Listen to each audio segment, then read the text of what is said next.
What is up, guys? You already know the drill. For those of you guys that are watching this via replay, you can still tap the screen, heart away. You can do all that good stuff. I'm gonna try this selfie stick. Let me see if I can get this going. You can also still share this on Instagram.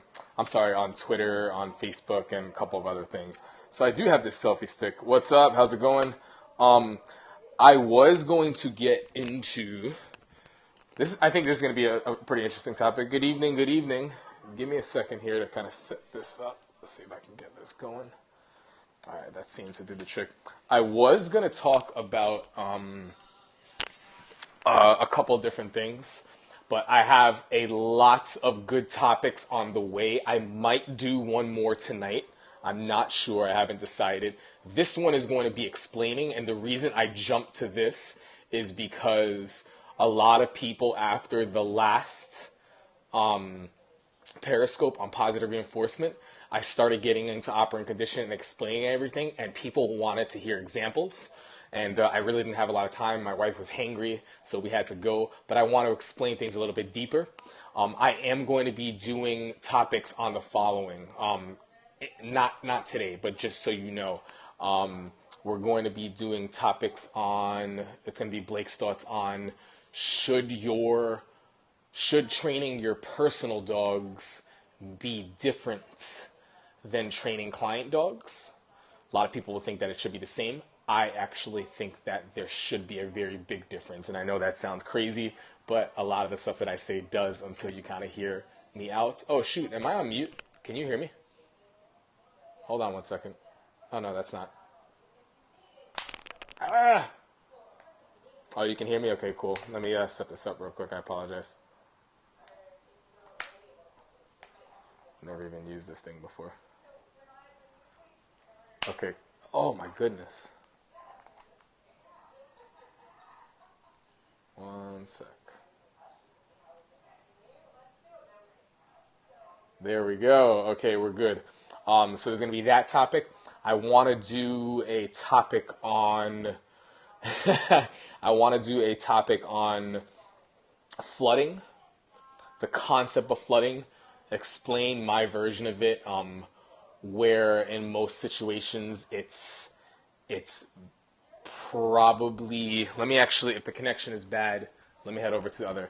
It's probably not ideal, but the few situations where I feel it is very important and how to go about that. Connection good for you? We might be good here. Oh, okay. Look at that. We have some light now too. I want to do a topic about competition and how competition and confidence and being cocky to an extent can actually be very beneficial. There's so many things that I want to talk on. I forget off the top of my head. But with that said, it looks like we have a good amount of people in the room. This is going to be an operant condition. I think everybody can value or benefit from this. It's kind of not a spin-off, but a continuation from the positive reinforcement thing topic that I spoke about last night. So we're going to get into it because I think a lot of people have heard it, but not everybody, even a lot of trainers, don't fully understand the 4 quadrants of operant conditioning. So I think whether you're a dog trainer, dog owner, or you're just a dog lover, everybody has heard of one quadrant for sure. And that was the one that I spoke about yesterday evening on the Periscope, which for those of you that don't know, all of the replays, all of the things that we shoot here is replayable on Periscope for up to 24 hours. After that, it disappears. But we archive it automatically in catch.me. So that's KATCH.me. When you go there, you type in Dream Come True Canine, and you'll see all the Periscopes, with the exception of the earlier ones, because I hadn't catched them yet. I wasn't using that. So you can always go to that. That's something to know.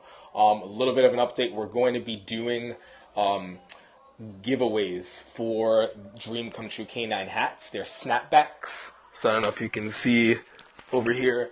They are snapbacks. We're going to be doing that. So definitely, probably going to get the Instagram people involved and the Periscope people involved. So we have a limited amount. Hugh, I got you, buddy. I'll bring one for you when I head over to Hong Kong for sure.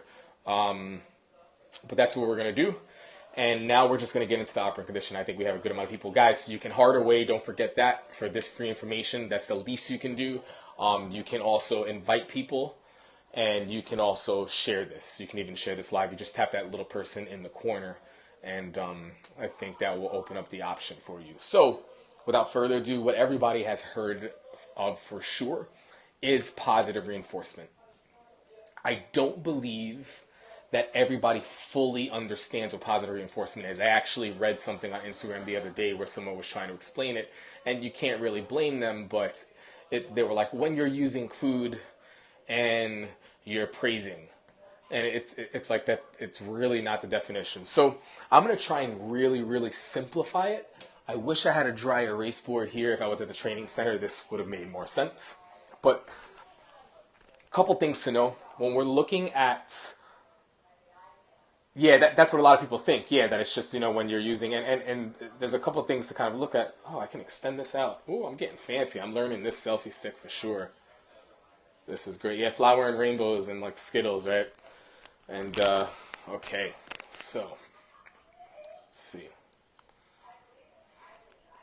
Getting fancy here. I don't need it to be that far. What's up, Jackie? How are you? Oh, from New Jersey. What's going on? Okay, so when we're looking at the 4 quadrants, the best thing to think about is this from a dog training realm, or from, I guess you can say dog training realm. It applies like teachers learn this too, and doctors and stuff. But in our society, we're conditioned to think of positive as good. Psychology, thank you, Andrew. Positive as good, negative as bad. Right? And in that sense, that's exactly what it is. In the realm of operant conditioning, by definition, positive does not mean good, negative does not mean bad. Positive means that you're simply adding something. Negative means that you're taking something away. And this is a very common misunderstanding, even amongst dog trainers, especially amongst clients or dog owners who have heard, and sometimes we get people that come into our training center all the time and they go, hey man, we've seen your videos, we've seen all the great work you do, we got referred by this people, we love it.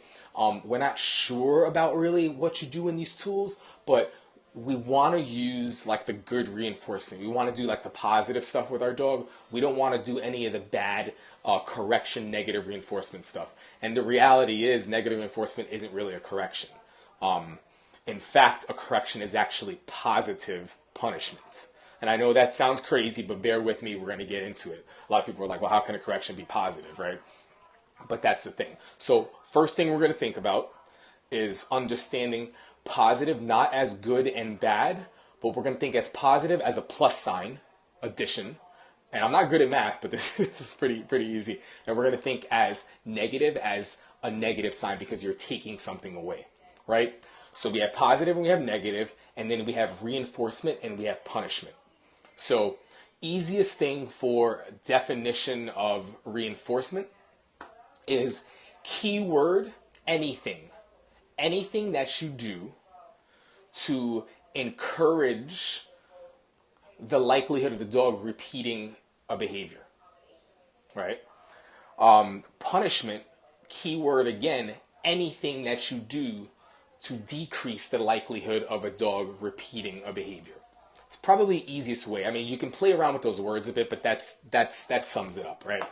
So with punishment and reinforcement, you can pair a positive or a negative, meaning you can have positive reinforcement, positive punishment, negative punishment, right? So the first thing that we're going to do is we're going to go into reinforcement, right? That is basically whatever you do to encourage the dog to continue a behavior that you like. Now, let's start with positive reinforcement. Positive reinforcement does not mean using food, does not mean doing this and simply using praise. What it means is I'm adding something to encourage the behavior that I like. So one example of positive reinforcement is I'm teaching my dog to sit, and let's say my dog knows sit, and I tell him to sit, his butt hits the ground. For the choice that he made to have his butt hit the ground, I'm going to give him food, or let's say give him a treat. By me adding the treats, I am adding, that's the positive, to reinforce for the choice that was just made. Increase the likelihood of a behavior being repeated. That's perfectly. So there's increase the likelihood and there's decrease the likelihood. Increase, obviously, that's the best way to sum it up. Beautiful. I'm glad that you typed that up. So I tell my dog Sparky to sit. Sparky's butt hits the ground. I'm going to add food, give him food for the choice he made. All right, I'm adding this to reinforce what you just did. That's positive reinforcement. And it doesn't have to be food. You could be adding pretty much anything that's, you could pretty much be adding anything, but typically food is what you're looking at. It could be praise, it could be whatever, it could be a toy, you can give him a toy, anything like that. Now, when we're looking at negative reinforcement, what's up, buddy? I'll show my guy here. I think he just woke up from a little nap. So, let's actually show you, see if we can get a little view here. I don't know if you guys can see. Let's bust this out here. That's the Freedom Tower. We're in New York City. I live on the 5th floor of my new apartment. It kind of looks farther away, but in real life it looks a lot closer. But we are in New York, New York. I'm actually going to leave that open. So negative reinforcement is taking something away to reinforce a choice. So the first thing that I'm going to use is a real-world example of negative reinforcement that gets used on us and the majority of us every day, right? Most of us drive a car here or some sort of vehicle. Most newer cars, if not all newer cars today, if you don't click your seatbelt in and you start driving, you will get an annoying dinging sound. Oh, really? Yeah, appreciate it, man. Pause that and get back to it when we're done here. You'll get an annoying dinging sound, right? Now, you can try to do everything in your power to shut that sound off. You can try honking your horn, you can bang on your steering wheel, you can turn the music up really loud, you can signal. The only thing that is going to make that sound, which we will qualify as unpleasant stimuli, something that is unpleasant, doesn't necessarily mean it hurts, doesn't necessarily mean it's just unpleasant. It's kind of nagging, right? The only thing that will make that unpleasant stimuli go away is my choice to click the seatbelt into, the hell do you call it, the clip, right?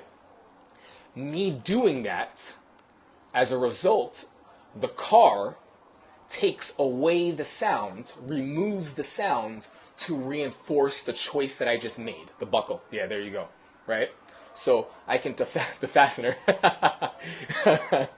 That's in reference to a dog behavior question Tuesday episode that we did on our YouTube channel. I think it was like episode 9 or something like that. That was a really good episode, which we're going to be getting back into also. So this Tuesday we'll have a new dog behavior question episode. I know it's been a long time coming. So that's an example. So probably one of the most common episodes. Look, I'm all over the place. Probably one of the most common, is it episode 5? Yeah. Things that you would use with your dog is going to be leash pressure.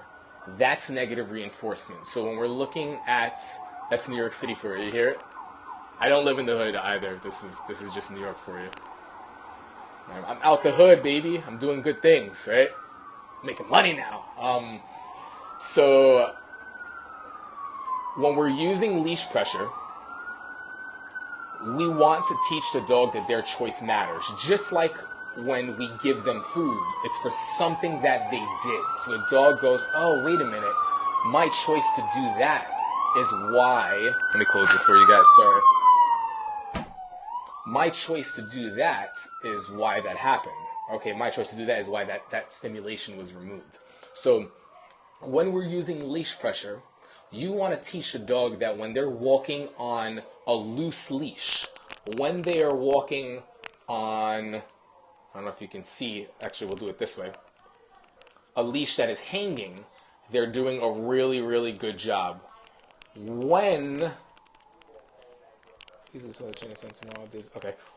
sorry, I got a text. I am the dog and I'm looking this way and I feel a little bit of leash pressure. If the dog understands that what they feel, they have the ability to shut off, just like a seatbelt, by walking toward that pressure, relieves the pressure. That's a real-world example of, what's up, how are you? a real world example of negative reinforcement for the dogs. They're looking somewhere else. I apply a little pressure. The dog walks or turns toward pressure. As a result, I shut pressure off, or they know by walking toward it, pressure shuts off. And sometimes we help them a little bit, right? That's negative reinforcement. Removing something to reinforce the choice that you like, right? Now when we get into punishment, a lot of people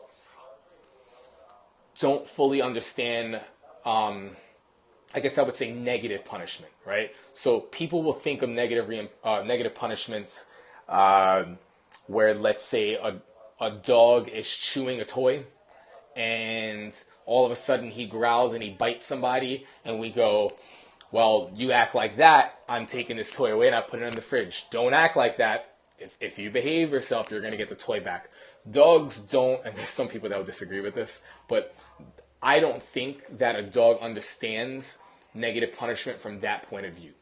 Now, one of the most effective ways I have found is to really utilize negative punishment is typically with puppies or dogs in general that are used to working for their food.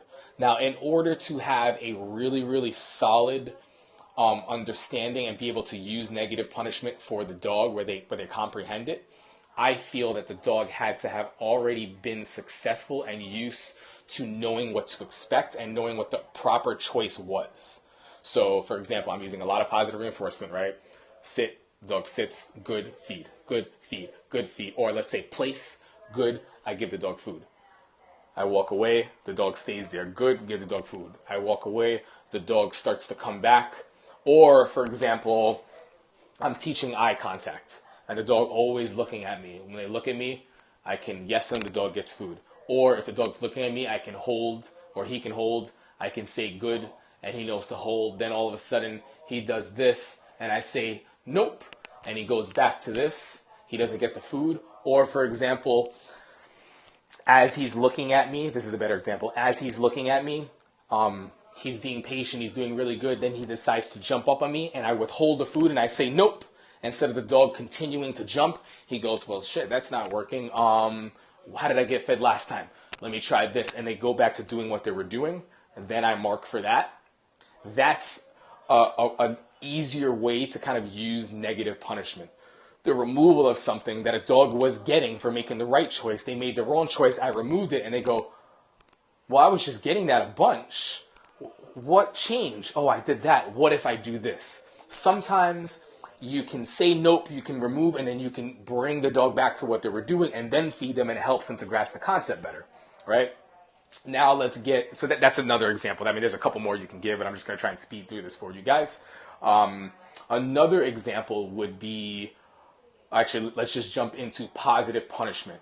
Now that we're looking, yeah, exactly, withholding something that the dog wants in order for it to be valuable, because a lot of times people will withhold and the dog doesn't know what to do to get it. So you want to make sure the dog already knew what to do to get it. That way when you withhold, they go, how come I'm not getting it now? Well, how was I getting it before? How about this? And that's when you really start to see like things like click for a dog.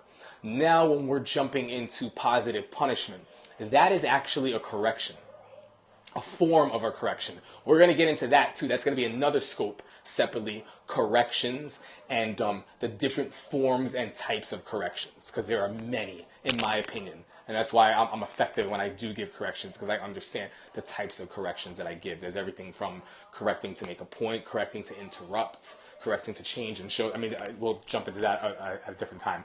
But positive punishment, the reason a correction is positive punishment is because I'm now the dog and I lunge at your face and my owner says nope and gives a leash pop and stops me. Me adding the leash pop and getting me to stop is what makes it positive punishment. I added a leash pop to decrease the likelihood of you doing it again. And if you do it right, this is a definition. A correction is a correction when it's actually being positive punishment. A lot of people say corrections don't work, or this, or she was trying to correct her dog, or like, yeah, they were correcting their dog. No, it's not a correction unless you actually, by definition, follow through with positive punishment. You decrease the likelihood. So you can say you corrected, but was it effective? Right? So there are some people that try to correct and it's not effective. There are some people, no could be a correction. That could technically be positive punishment. I'm adding a verbal cue to decrease the likelihood of you repeating that behavior. That can also qualify as a correction if the dog knows it and it actually worked, right? So anything can, yeah, a speeding ticket is a form of positive punishment. I'm adding this to get, that's another real world example. Sent to the owners back in the positive is in there. I'm sorry, I think I missed that, or maybe I am a slow ass reader. So that's basically what it is. It's a form of a correction. And that could be anything. That can be verbal, that could be spatial pressure, that could be physical touch, it could be anything. But it's just the addition of something to decrease the likelihood of a behavior continuing, I guess, in the future, right? Oh my goodness, Catherine, where were you on the last episode? Did you listen to positive reinforcement? Of course I mix quadrants. Absolutely. Absolutely. You have to. I mean, if you really want to work with dogs. And another thing, guys, I don't know if you saw what we recently posted. We posted it on Instagram and our Facebook page. It's a picture that says any breed, any size, any problem, any dog. And you have, yeah, but it depends. You see, like, you can't jump into things. What does the dog know? Where are you? You can't jump into a correction if the dog doesn't know the language, doesn't know all that stuff. And how you're correcting, does the dog know what to do after that? Is the correction helping to bring the dog back to what they were doing before? Were they ever doing it before? This is where people struggle and they go, oh, corrections don't work, or corrections stress the dog out or make them more anxious. Yeah, absolutely, if you don't know how to correct. You know what I mean? Because working a dog for food, too, and having bad timing could stress a dog out equally just as much. Right? So if you guys haven't watched the episode that I did last night on positive reinforcement, it is a must watch. Yes, I have trademarked that, absolutely. You know it. I have it set up. But I just posted on Facebook and on Instagram, any breed, any size, any problem, any dog, with text.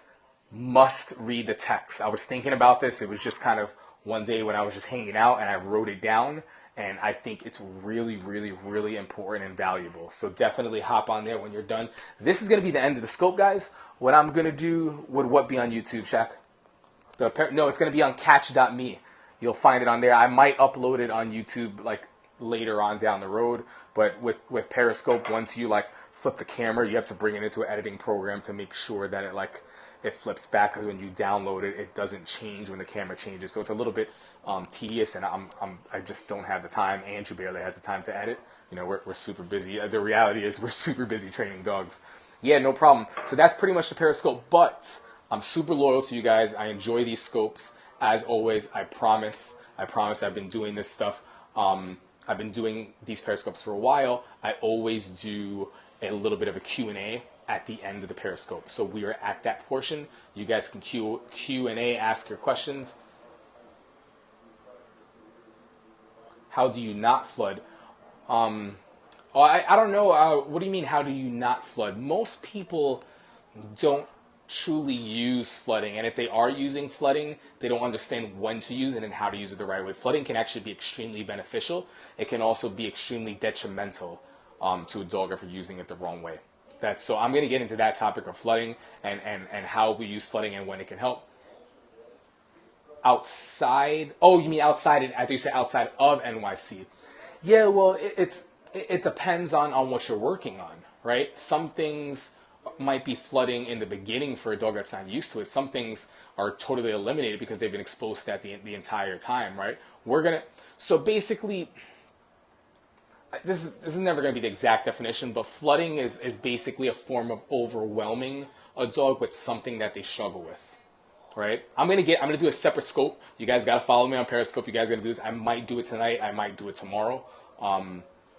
But yeah, there's a lot of times where it's beneficial. People don't know how to do it, just with anything. It's timing. All that stuff is really important. So going into, hold those questions, because I'm going to jump into the flooding. How do you not flood? It depends on what you're working on, especially when you're looking at things with proximity. A lot of times you can use space. So you can have something and you can basically control the dam, control the floodgates, so that you know your distance and how to kind of use that instead of being overwhelmed with it. That really wouldn't make sense. You know what I mean? So, for example, I really don't want to get into this right now because it's going to be another separate scope. But, for example, I have a dog that barks, lunges, and goes after cars every time they see it. Every time they see it. But now I live in a suburban neighborhood, and we only see cars once every now and then. It's extremely difficult to work on that with your dog, right? You probably have to do a lot more avoidance stuff, and you have to really, it's just too difficult because there's not enough exposure. If we were near a highway, and I knew the highway had consistent sounds, consistent cars, I don't necessarily want to be in the middle of the highway, but now I know the highway's over here, and I can start working the dog and control the floodgates really, really far distance and start doing whatever. I mean, I'm not going to get too detailed. Start doing a bunch of stuff with the dog from a great distance, and little by little, start to open the gate more and more by getting closer and closer. That's a healthy way to flood because you would need that. Same thing with fireworks, same thing with thunder and lightning, same thing with gunshot range. I'll give you an example right now for gunshot range. You look at any deer that live in near some sort of gunshot range that are exposed to that 24/7, that's a form of flooding. I have my brother-in-law he's a redneck, lives in the middle of nowhere, 7 hours upstate New York. He's a big hunter. He's told me a story and asked me questions about dogs that are gun shy and stuff like that, but we got into when he went hunting, which was near gun range, and you can hear guns all the time in the background every now and then. He took a shot at a deer. For all the emotional people, this is not what the story is about, regardless of your opinions on hunting, but he took a shot at the deer and missed because his aim sucks. He missed. The deer, and it was pretty damn close to the deer that was grazing, looked up, continued chewing, looked around, and then went back to eating because it was so exposed, it was so flooded with that sound consistently that the sound didn't represent anything. A deer that was not exposed to that would have heard that and took off and bolted, right? So just goes to show you, oh wow, we can actually use something similar to work with our dogs. That he got him on the second try and brought some venison over to us, venison sticks. I was eating good. Yeah, my dog loves venison too. So things like that, for example, that's a beneficial way where if you understand how to use it and control the floodgates, flooding is the way to get over it, right? You can't not expose them to it. So venison is awesome. You're out of your mind. So that's that. Talk about your program. Yeah, absolutely. You know what would be best, Shaq, is to send an inquiry through the website and see what you're interested in and kind of go from there. Go from there. Instead of just stopping by randomly. I don't want to have to ever shorten you, or if Andrew's there and we're in the middle of something, kind of come across rude because we're so busy. So it's better to get something scheduled. Next question, guys.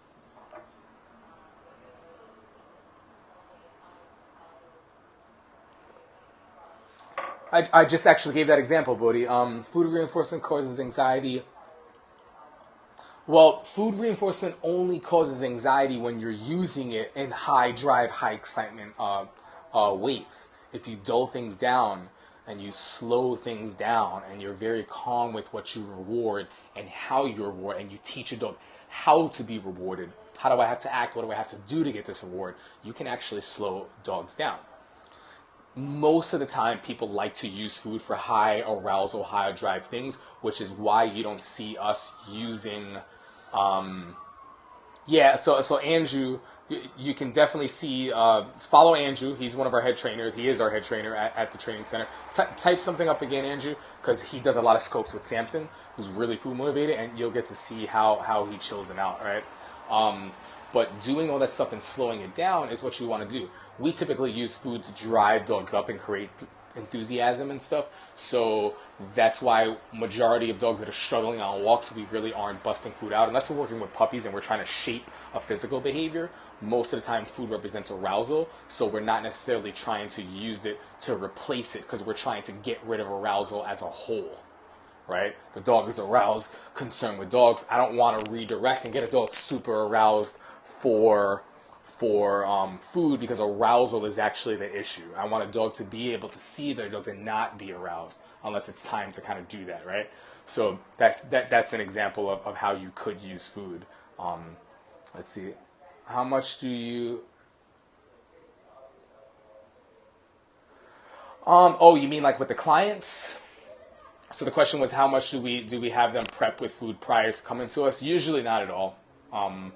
I mean, if a client is taking initiative, then I mean, they already follow us. We'll tell them to try their best to get started, but we're going to get started from the second they walk through the door. We don't ask for anything else prior to that, really.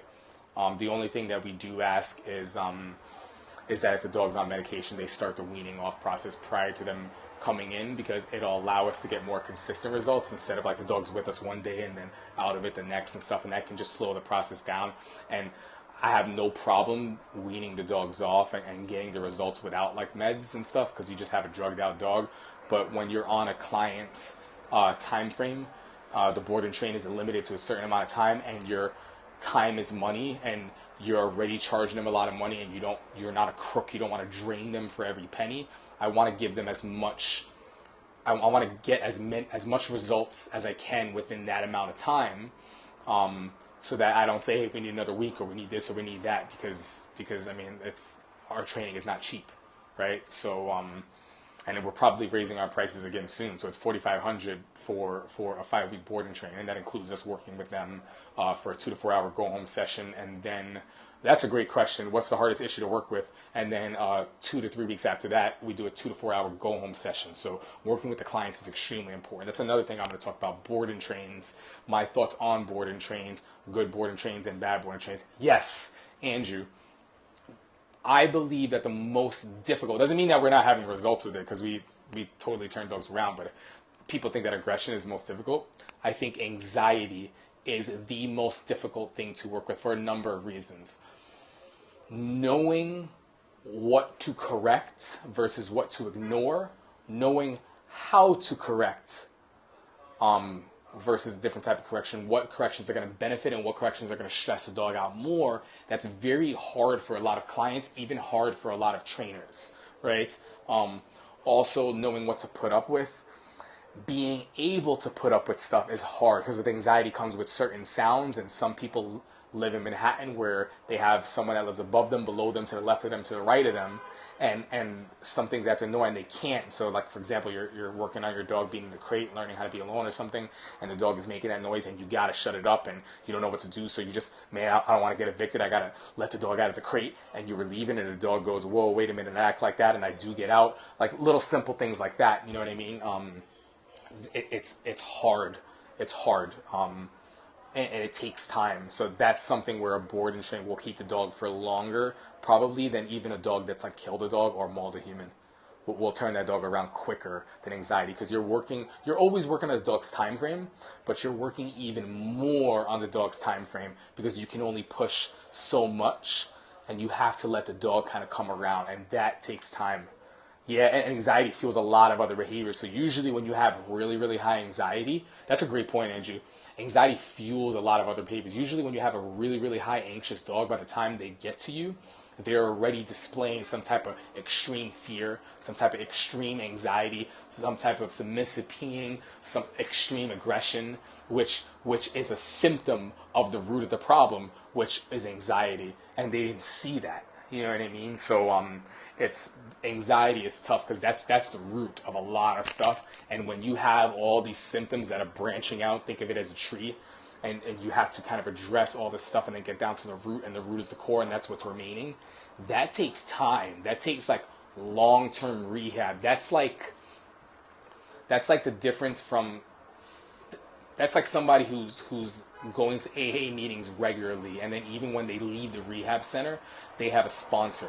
And when they leave the rehab center and have a sponsor, even though they've been clean and they haven't been drinking alcohol, they still aren't ready to have alcohol in the household, right? Doesn't mean that you can't get to that point, but in the beginning it can't even be in sight. They can't go to Jimmy's birthday party that's at the bar because it's too much. Eventually they can, but it takes time before they get to that point. So it's a very, very difficult process, and a lot of it is because of the time that it takes, and most clients and dog owners don't have that time. Training enough in general is a lot to ask for, you know what I mean? So that also ties into the topic of why I feel, and I'm taking this from Tyler Muto. He was the one that pitched this to me, and I was like, I don't know if I agree with this, but now I 100% do.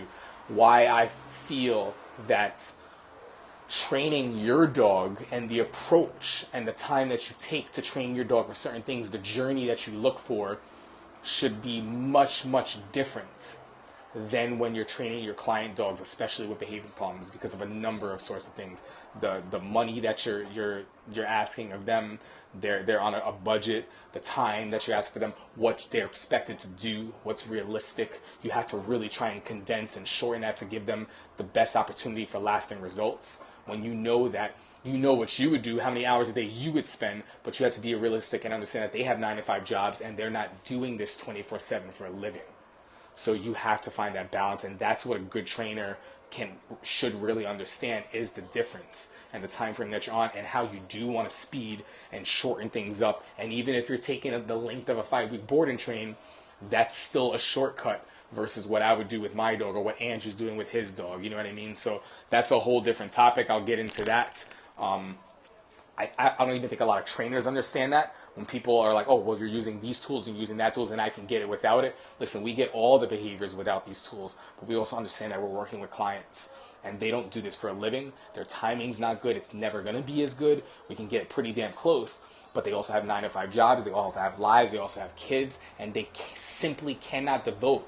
Even the ones that want the best for their dog, they're not even, and this is no offense to anybody, we don't even as humans spend the amount of time that we need to be physically active, to be fit, eat properly and healthy, to be clean and have the beach body that we want. And this is our own bodies. We don't even take the time to do that.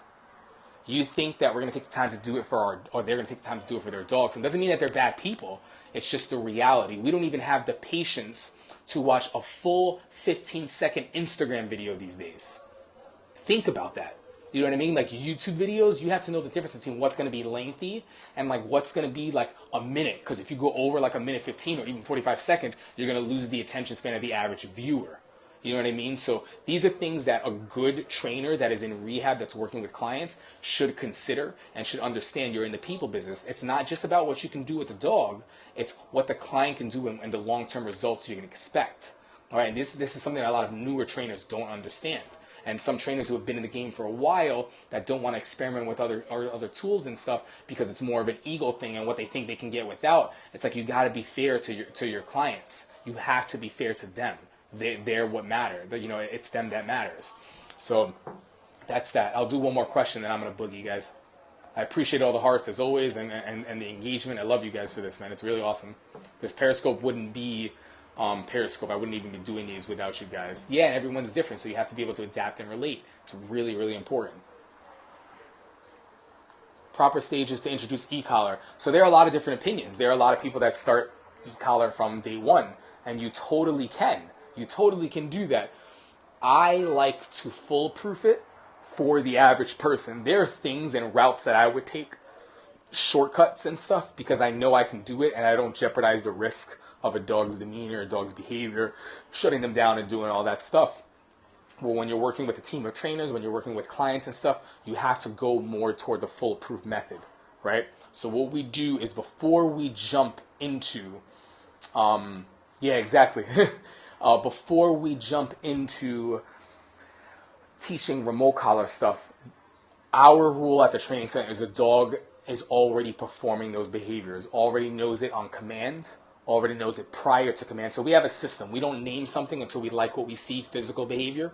We have the dog already doing it, then we name it. And the dog is doing it sharp for names. Once the dog understands that, then we layer the remote over what the dog already knows how to do in a way where you're not teaching it, or you're not only using it when the dog's not doing it. You're not only using it to teach your dog what not to do. You're actually using it, layering it over what the dog is doing successfully and stopping when the dog is doing it successfully and things like that. That's a summary. That's not the perfect way to kind of explain it, but that's how you get the pizzazz and enthusiasm. That's how you see in my videos.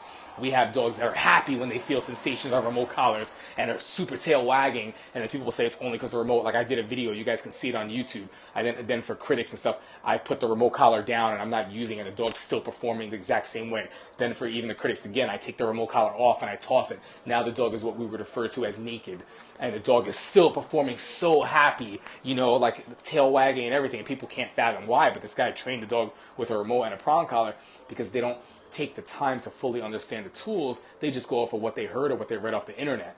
You know what I mean? And I who hasn't been in that place or position at one point? You know, it's very easy because there's so many methods and different things out there. There's people that, you know, I remember when I first got into this, I would read a book and I would be like, wow, like that sounds awesome. I'm gonna really look into that. And then the next book and the next trainer I kind of followed or watched totally contradicted and bashed the other one. And it was like, whoa, okay, well that seems cool. And then the next book, you know what I mean? So the best thing you can do is just be open-minded and level-headed and just have common sense. Unfortunately, common sense is not so common, right? And through that, I've learned how to use these tools. This talks about limitations, mastering a tool, and seeing, wow, I can do it.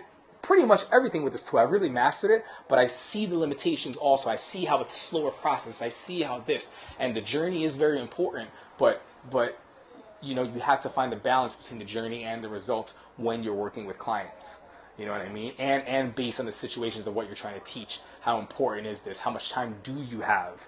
You know what I mean? How quickly does the dog need to learn this? Very, very, book recommendations. You know what? I need to learn about some more book recommendations too. I'm not a big reader. I'm not a good reader. So I'm more of an audiobooks kind of guy. So anything that's on audiobooks, I'm all about, because I'm also, yeah, there's no quick fix to anything in life. To losing weight, to putting on muscle, there's no quick fix.